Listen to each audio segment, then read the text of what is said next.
RPG A Day 2019 challenge, and today's prompt is examine. I was thinking about the idea of the unexamined life not being worth living, and I thought about the unexamined dungeon mastering not being worth doing. I love books that give recommendations on how to become a better dungeon master. I love Pathfinder's Game Mastery Guide. I think this was one of the best dungeon master books that was ever published. It has a ton of great information just about like how to be a better dungeon master. One of my favorite sections is on player interactions, and what this is about is the types of players that you might end up with at the table. Now this might seem a bit disingenuous. Here I am talking about how to become a better dungeon master, and now I'm talking about how to be a better player. That's not a dodge on my part. That's me saying to dungeon masters out there that knowing the type of players that you have at the table can assist you at being a better dungeon master, being a better referee, being a better storyteller with them. So the book talks about a ton of different types, and then it gives possible reactions that you can have to them.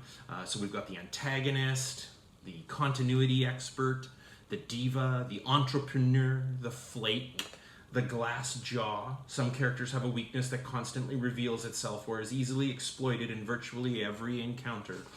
The loner, the lump, the one-trick pony, the multitask master, the power gamer. I think a lot of people are familiar with that one. The rules lawyer, a ton of people know about that guy. That's the person that's always like, hey, wait a second, on page such and such it says. The tag along, the person who's just there because they got invited by somebody else.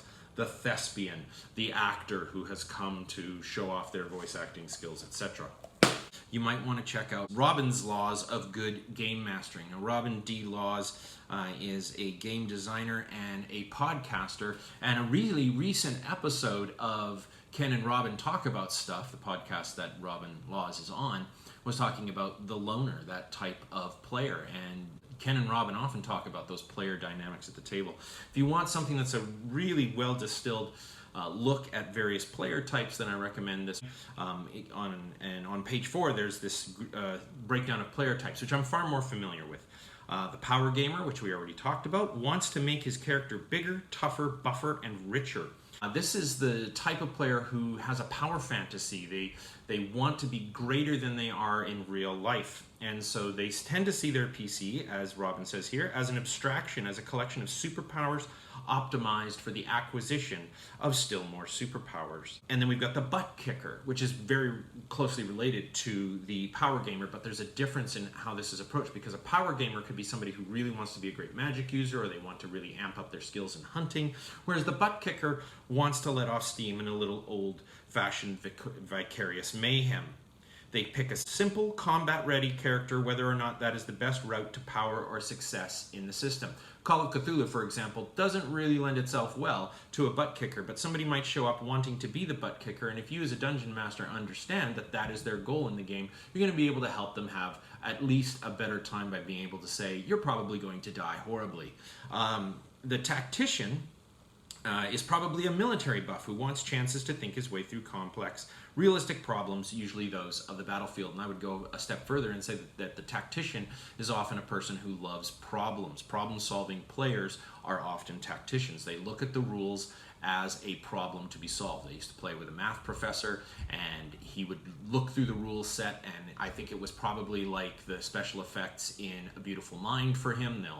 The charts and tables and all this sort of stuff would float in front of his head, and then he would understand immediately how he could overcome all of these things. And he was a combination of power gamer and tactician, which was an absolute nightmare for me as a dungeon master. But knowing that helped me to be able to steer the game in directions that were more rewarding for him and rewarding for the other players at the table. The specialist favors a particular character type. The butt kicker and the specialist are often similar individuals, which they play in every campaign and in every setting. And we know these players, like they're always going to play the ranger with a bow. They're always going to play the big, tough, brooding dude. They're always going to play the magic user who's constantly coughing up blood because they read Dragonlance back in the 80s. The method actor believes that role-playing is a medium for personal expression. So now we're back to that idea of the thespian. I'm a bit of a method actor. I love to get into the head of my character. I want to learn the voice that they might have. When I played a Viking character once, I studied to have a Swedish accent.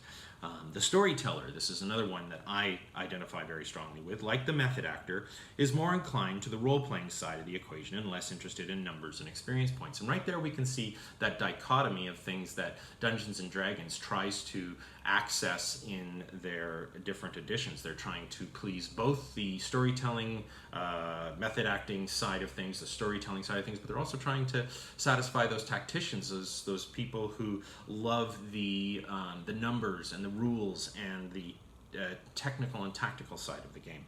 And then finally we get the casual gamer, who is often forgotten in discussions of this sort, but quote, almost every group has one. Casual gamers tend to be low-key folks who are uncomfortable taking center stage even in a small group. Often they're present to just hang out and game just because it happens to be the activity everyone else has chosen. They're just sitting back there in the corner and they're checking their phone every now and again, and they're not really aware of the lore and whatnot.